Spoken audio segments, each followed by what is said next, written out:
Well, welcome back to Media Week. Let's take a look now at the ratings for week 30 for free to air, starting with them.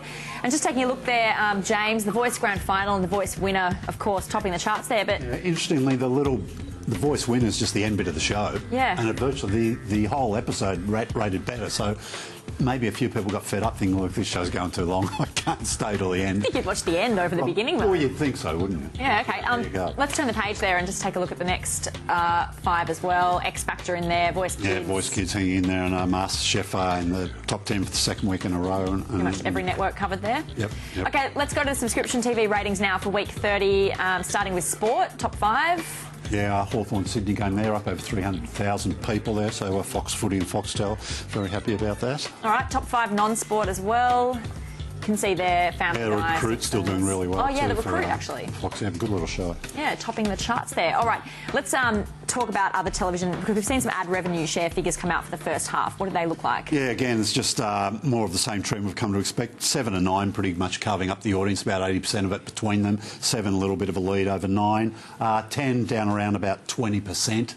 So, yeah, it's still lagging the market big time. Why is their figure so bad, given that they've had better ratings than usual? Well, yeah, well, that's it. The and rating... their birthday week. Yeah, well, it's their birthday week. Happy birthday. 50th anniversary big show on Sunday night.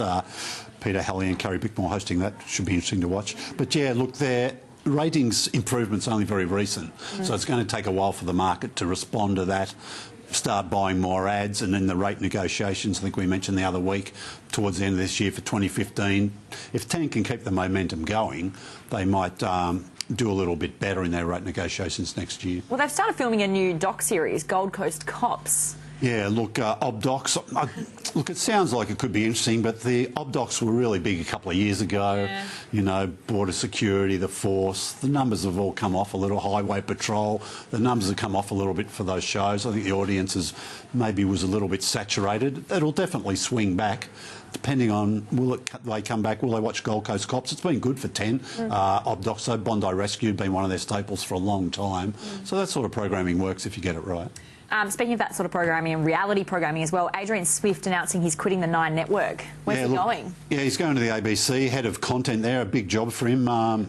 Richard Finlayson, the sort of relatively new head of television over there at the ABC. He's assembling a bit of an all-stars executive ranks there. He hasn't worked with Adrian before, so there's no history there between them. Adrian was looking after The Voice, of course, at 9. Recently had a promotion there too, head of digital. So it was interesting that he's stepped away. He's worked in the public sector before, though. He's worked at SBS twice, once as a journalist and once in sport, I think, there. So he's no stranger to that sector. I think a bit of a slower pace for him there, a little bit less pressure too, I would imagine. All right, there you have it. 7 as well. They've 2 Australian weekly drama series, Place to Call Home, Winners and Losers. One was rating better than the other, but they killed it. Yeah, look, Place to Call Home, it's gone, finished up a couple of weeks ago.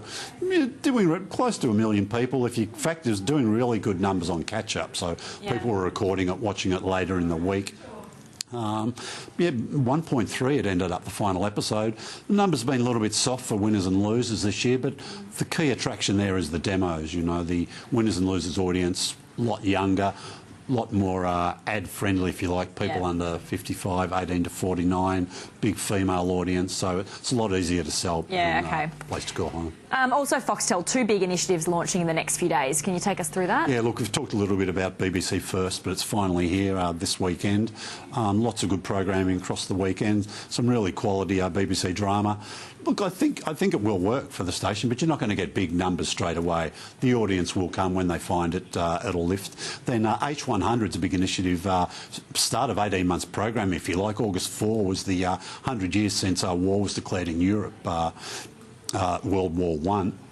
They're recognising that with a series called World Wars going to start off that 6 hours that goes for it. Launched in the US earlier this year, did something like over 3 million people on cable TV over there, which was big numbers. Of course, Barack Obama sort of gave the introduction there. We haven't got him here. We've got the head of the War Memorial in Canberra, Brendan Nelson, I think, is going to introduce it here for Australian viewers. But some fascinating stuff, documentary footage, dramatised recreations of some of the significant events in both World Wars, so pretty interesting viewing. All right, we'll be watching. That is all we have time for, though, on this edition of Media Week. Big thank you to our co-host, editor and publisher of Media Week, James Manning. From the team here, thanks for your company.